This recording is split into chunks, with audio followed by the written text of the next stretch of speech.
universelle de retraite ou le parachèvement de la contre-réforme de la retraite.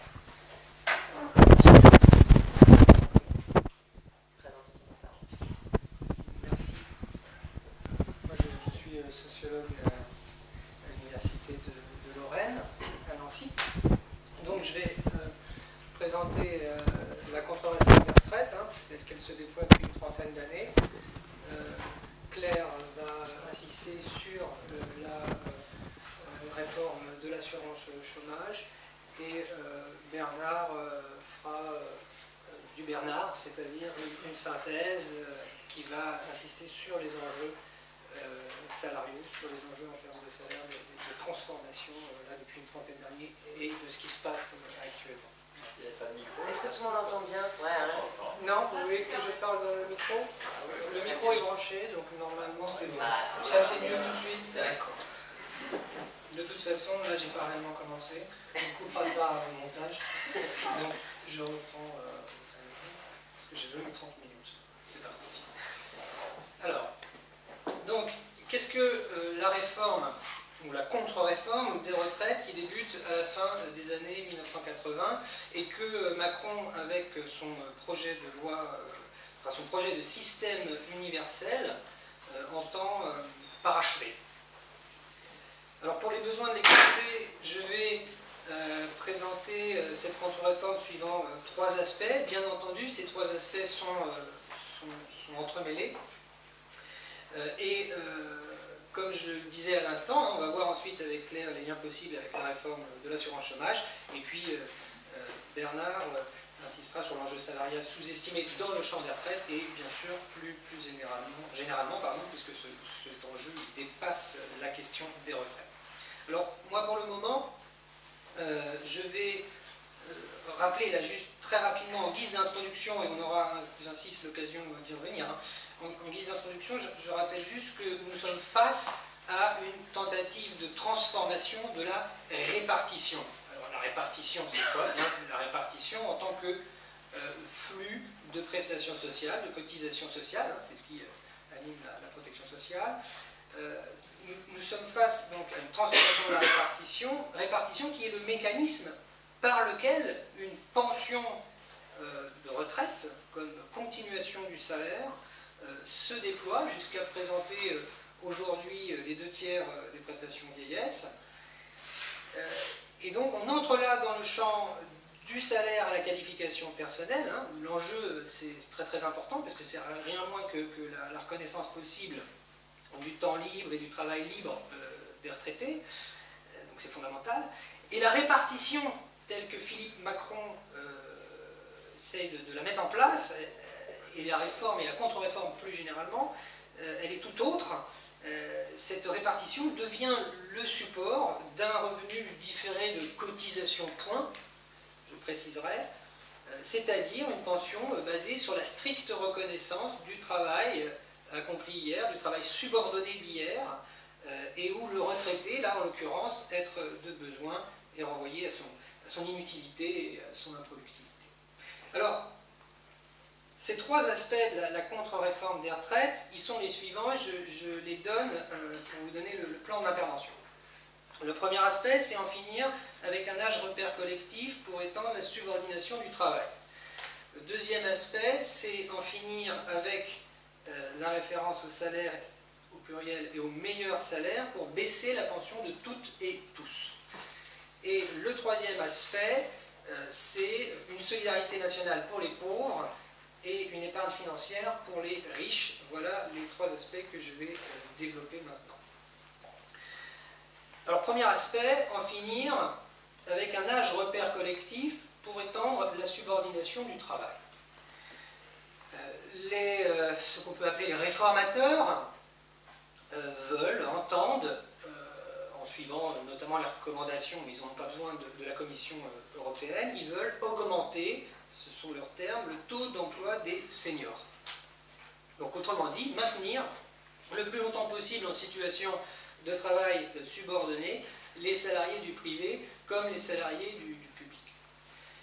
Alors pour inciter les travailleurs en situation d'emploi ou au chômage à repousser l'âge de liquidation de leur retraite, il y a une méthode très simple, il suffit de reculer les âges légaux de départ à la retraite au taux plein.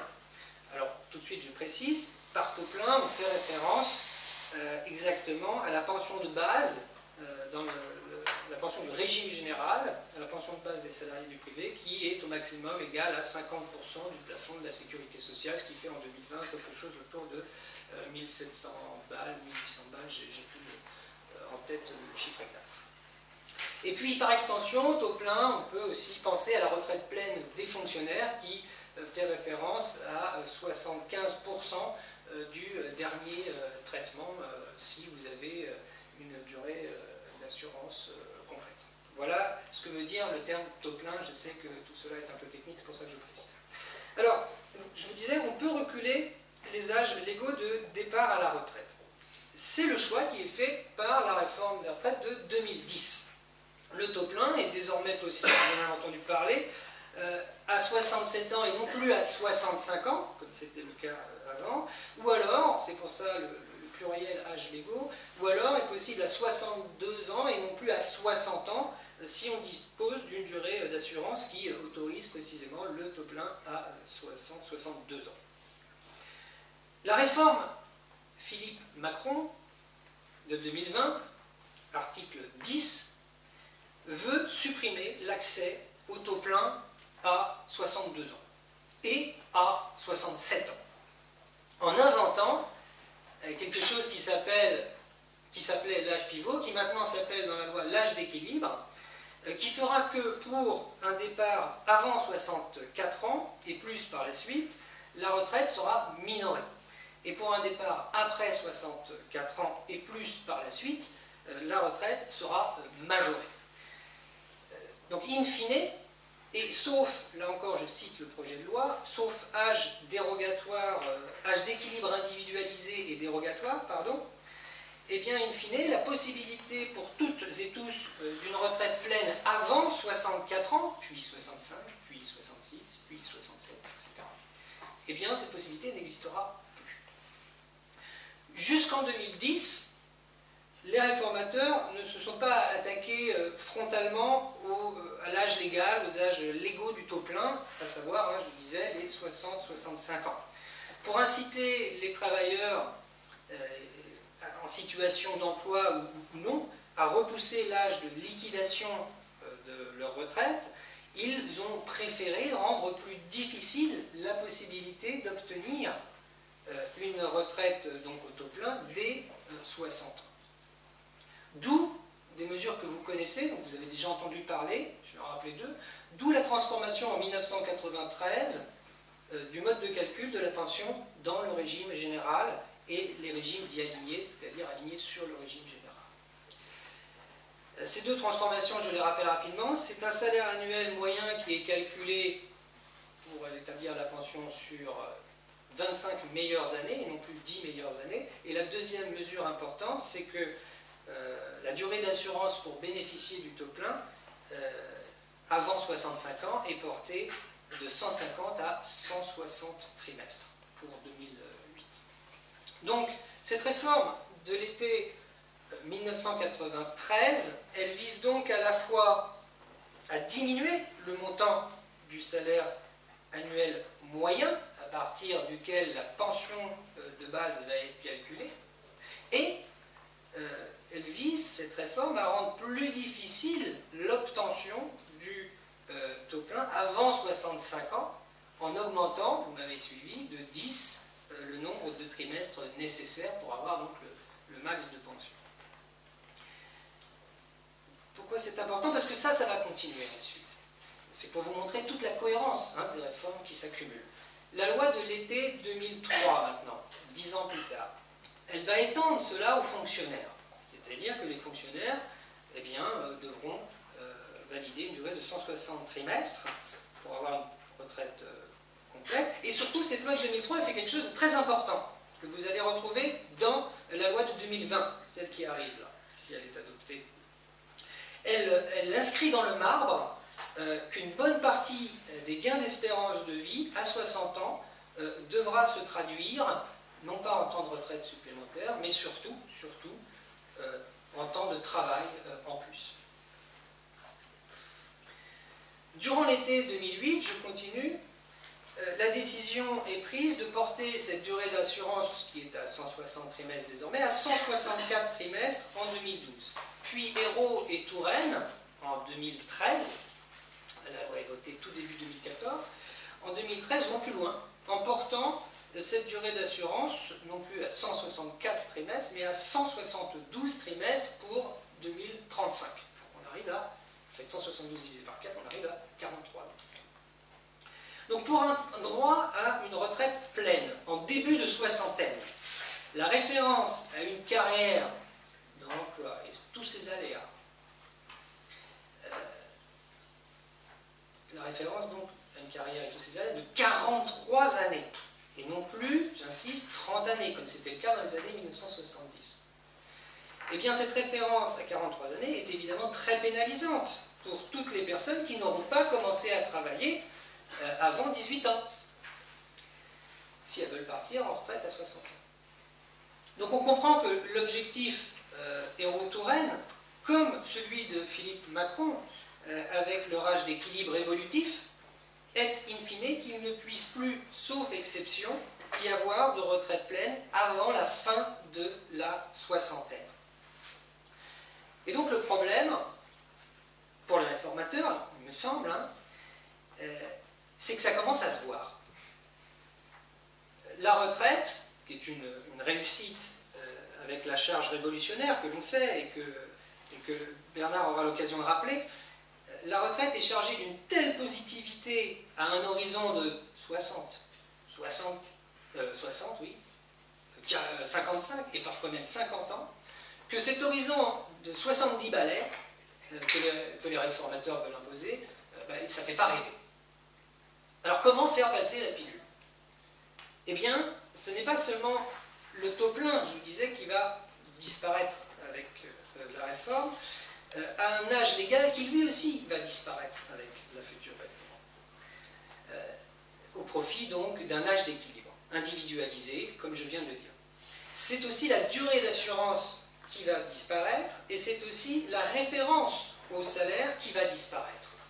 Et c'est là que les points rentrent en scène.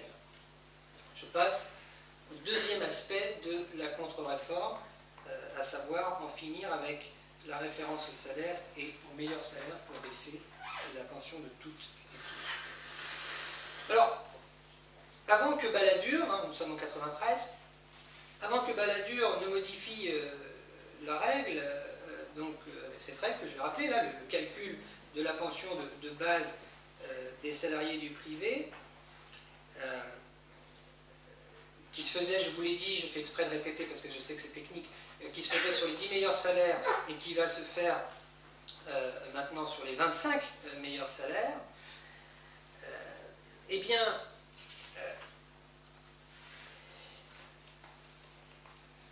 avant cela, la pension tendait, de base, les salariés, qui malgré tout limité au plafond de la sécurité sociale, cette pension tendait à représenter un montant du meilleur salaire de la carrière.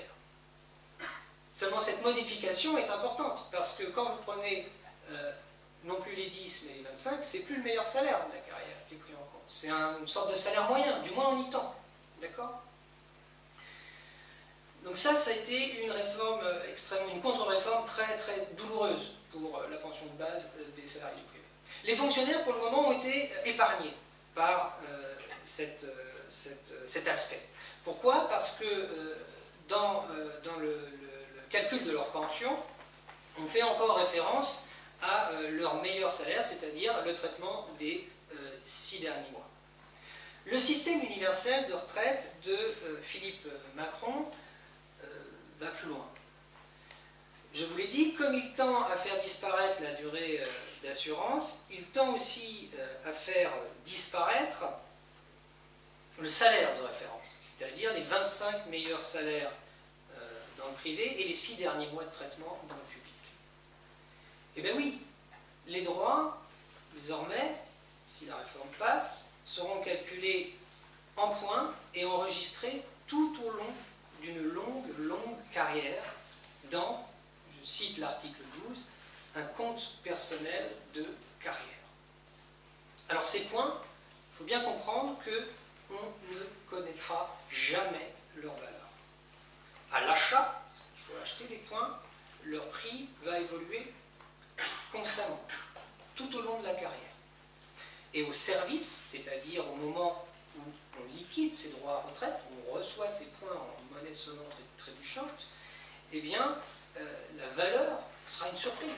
Ce sera la surprise que vous aurez là, 10, 20, 30, 40, pour les plus jeunes, dans 40, pourquoi pas dans 50. Et pour cause. Et pour cause parce que prix d'achat du point et valeur de service du point, avec l'âge d'équilibre, seront les trois outils privilégiés du pilotage sur le SUR, Système universel de retraite.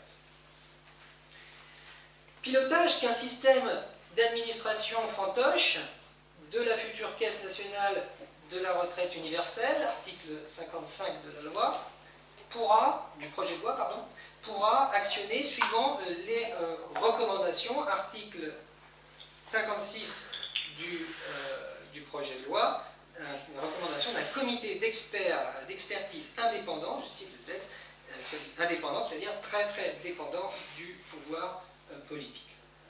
Donc, exit la référence au meilleur salaire et bonjour le cumul de points. Ça, c'est le temps T de la retraite. Alors, qu'en est-il au temps T plus 1 ? À savoir l'évolution des pensions dans le temps lorsque je suis retraité. Ce qu'on appelle l'indexation. Alors, dans le régime général et les régimes alignés, le changement le plus significatif en matière d'indexation des pensions a lieu à la fin des années 80, 1986-87 exactement. La décision à l'époque est prise d'indexer les retraites sur les prix et non plus sur les salaires. Et depuis la fin des années 1980, cette règle, sur les prix plutôt que sur les salaires, s'étend progressivement à l'ensemble du système de retraite.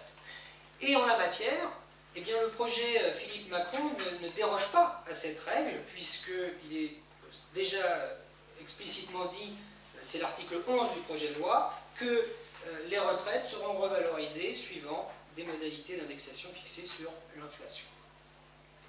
Alors avec l'indexation sur les prix et la suppression, on y reviendra dans le débat plus tard, avec l'indexation sur les prix et la suppression de la référence au meilleur salaire, en plus des effets régressifs qui sont bien connus de ces mesures, eh bien c'est bien le lien entre pension et salaire qui est rompu, voire même effacé, là, avec la prochaine réforme. La retraite n'est plus ce qu'elle était, c'est-à-dire un salaire. Elle devient une épargne de cotisation via des points dont il faut garantir le pouvoir d'achat. Et j'en viens à mon troisième aspect, je le redonne, solidarité nationale pour les pauvres et épargne financière pour les riches. La marginalisation de la logique salariale que j'ai voulu illustrer dans les deux premiers points, deux premiers aspects. Elle suppose le remplacement du salaire par d'autres ressources monétaires. Ah oui, il faut bien financer, parce que sinon vous êtes dans une logique, si vous sucrez toutes les ressources, vous rentrez dans une logique insurrectionnelle.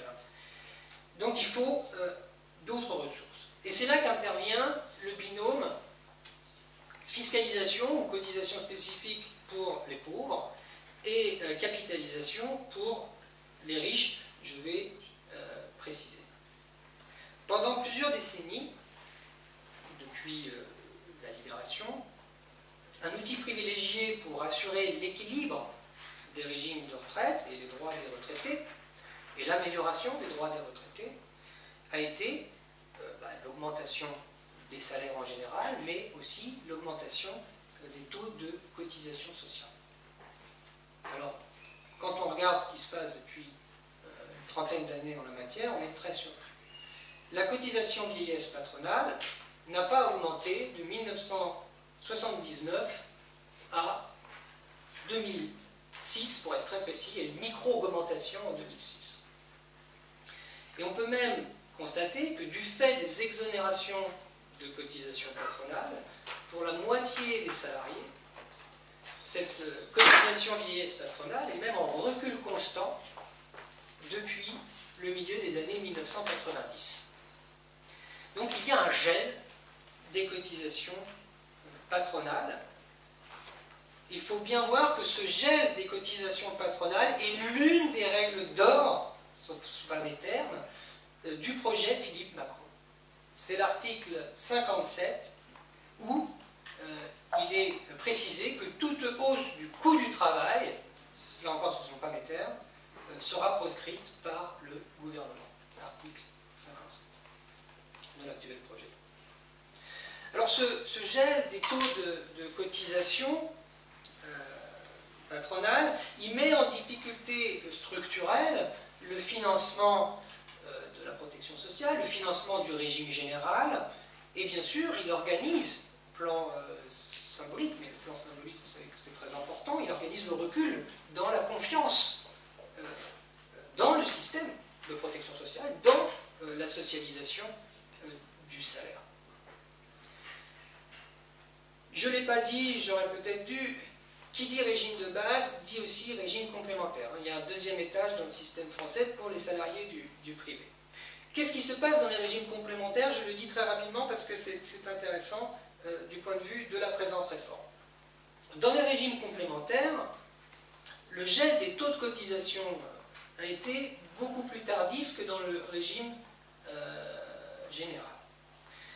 En gros, si vous voulez, après une décennie de gel des cotisations qui commence à peu près au milieu des années 90, de mémoire, vous avez des micro-hausses depuis 2014. Alors, qu'est-ce que nos partenaires sociaux ont fait dans ces régimes complémentaires? Ben, ils se sont organisés pour décélérer le flux de ressources monétaires en faveur des retraités, puisque les retraités ont des droits qu'il faut acquérir. Eh bien, ils ont tiré profit de la technique des points, qui existe déjà dans le système actuel. Pour 25% du système, les points existent déjà. Ils ont tiré profit de cette technique des points. Comment? Par un jeu d'indexation sur lequel je ne rentre pas dans le détail, ça ne sert à rien. Eh bien, depuis 20 ans, ils ont freiné la valeur de service du point, ce que vous recevez, en monnaie sonnante et trébuchante, une valeur qui augmente, et ils ont relevé massivement, beaucoup plus rapidement, le prix d'achat du point. Sans compter, là encore, je ne rentre pas dans les détails, ils ont réussi à inventer toute une série de cotisations qui n'ouvrent pas de droit à retraite. Donc, lié au gel des cotisations patronales, la contribution sociale généralisée, nous sommes en la CSG, nous sommes en 1991, est venue donc se substituer à ces cotisations patronales. Et cette CSG, cet impôt, s'impose contre la logique salariale des retraites. La CSG assure une bonne part des ressources d'un fonds qui est créé en 1993 et qui est le Fonds de solidarité vieillesse. Alors qu'est-ce que c'est que le Fonds de solidarité vieillesse? Je cite la loi de 1993. Ce fonds doit financer les avantages vieillesse à caractère non contributif relevant de la solidarité nationale. Voilà ce que Balladur inscrit dans la loi. Qu'est-ce que ça veut dire? Ça veut dire que ce FSV, le Fonds de solidarité vieillesse, va financer minimum vieillesse, va financer les majorations de pension pour enfants élevés et pour conjoints à charge, et sur une base forfaitaire, va financer tout ce qui est validation pour la retraite des périodes de chômage indemnisées, plus pré-retraite, volontariat civil, etc. Bon, voilà à quoi sert à l'époque, en 1993, le FSV, financer des droits qui sont dits non contributifs. Le projet de loi Philippe Macron ajoute au FSV un U. Le U de universel. C'est l'article 42, pardon. c'est l'article 42. Alors le FSVU, ou le FSVU, appelez-le comme vous voulez, eh bien, il bénéficiera d'une partie d'une cotisation déplafonnée de 2,81%. Alors, cotisation déplafonnée, c'est la cotisation sur tout le salaire, hein, de 2,81%. Et puis, il bénéficiera également de divers produits, notamment des produits issus des droits de consommation et de circulation sur les alcools. Je cite la loi, vin, cidre, poirée, hydromel, bière, etc. Article, j'arrive pas à voir, je ne suis pas vu pourtant, 59. Article 59. Donc, ce FSVU-là, en plus d'encourager l'alcoolisme pour participer à la solidarité nationale, le FSVU, c'est une blague évidemment, le FSVU a vocation à étendre cette solidarité nationale au-delà, si vous m'avez suivi, du non-contributif. Puisque, c'est pas un fait nouveau, mais c'est significatif parce que c'est vraiment déjà dans le projet de loi. Au-delà du non-contributif, puisque ce FSVU financera les points supplémentaires attribués au titre de la future retraite minimale que Édouard Philippe a présenté comme une révolution sociale. Cette retraite minimale, c'est quoi? C'est le truc que n'arrête pas de vendre le gouvernement, hein, c'est la garantie en gros d'un ce qu'on appelle aujourd'hui un minimum contributif égal à 85% du SMIC net en cas de carrière complète de 43 années, qui a été promise, cette garantie qui est promise en 2003 et depuis lors jamais mise en place. Donc voilà ce que ce FSVU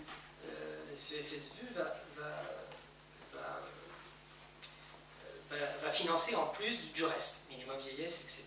Alors, je donne quand même la signification de cette affaire, mais je sais qu'on y reviendra. Préférer un prélèvement fiscal ou une cotisation spécifique plutôt qu'une hausse des cotisations patronales et donc des salaires, c'est pas qu'une affaire de ressources, hein, de monnaie seulement trébuchante, il y a du symbolique, il y a du sociologique, il y a de l'anthropologique dans cette affaire. Eh bien, c'est exclure de la logique salariale la reconnaissance du droit à pension des travailleurs au salaire modeste. C'est exclure aussi de la logique salariale les droits que les chômeurs et que les salariés ayant des enfants vont acquérir du fait qu'ils sont au chômage ou qu'ils ont des enfants. Pour le reconnaître, un droit à la solidarité nationale. Alors, là vous dites, mais oui, mais la solidarité c'est bien. Bien sûr que la solidarité c'est bien. Mais attention, cette affaire, ça opère une double réduction. Une réduction d'abord du statut de salarié. Depuis la libération, entre autres, mais on pourrait peut-être même dire depuis 1920, ce statut de salarié, il allait en s'étendant. Or, là, il y a une réduction qui s'opère du statut de salarié. Il est réduit à la seule reconnaissance de l'activité de travail subordonnée des actifs qui sont très occupés, parce qu'il faut beaucoup cotiser.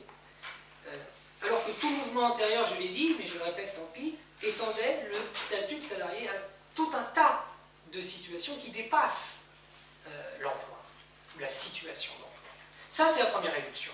Et autre réduction, c'est celle relative à la solidarité. La réduction de la solidarité dite nationale. Cette solidarité nationale, ça voulait dire quelque chose de très général depuis la libération. C'était une solidarité entre égaux, très générale, je dirais inclusive aujourd'hui.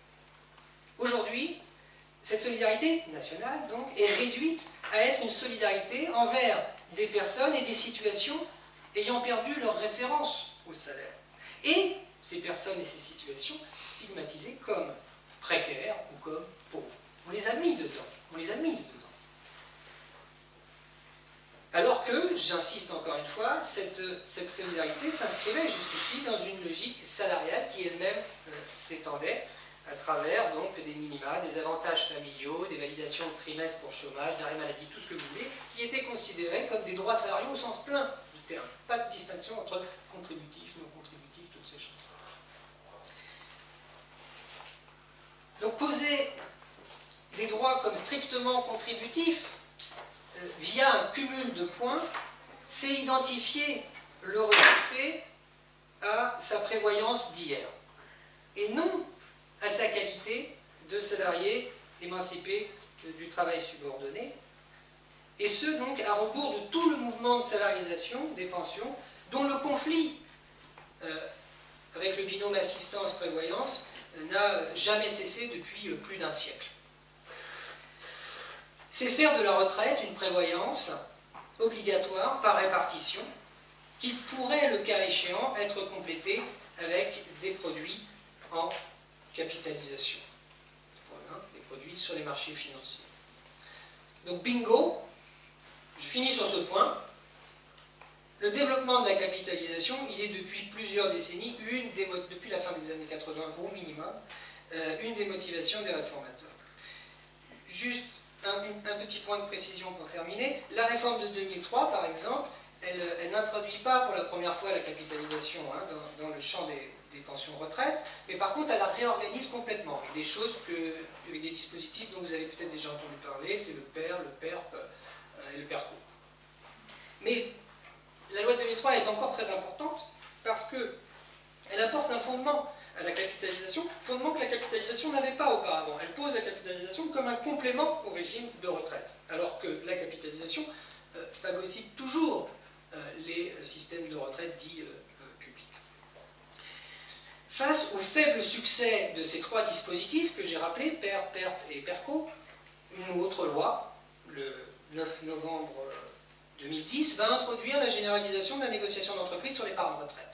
Et enfin, je termine là-dessus, le projet Philippe Macron, c'est l'article 65, ratifie 3 ordonnances relatives aux dispositifs de retraite supplémentaire en capitalisation. Il y donne enfin une des significations du système universel du SUR, la signification SUR du SUR. Petit 1, filet de sécurité pour les plus appauvris, et il va y avoir du monde, par la réforme. Les plus jeunes.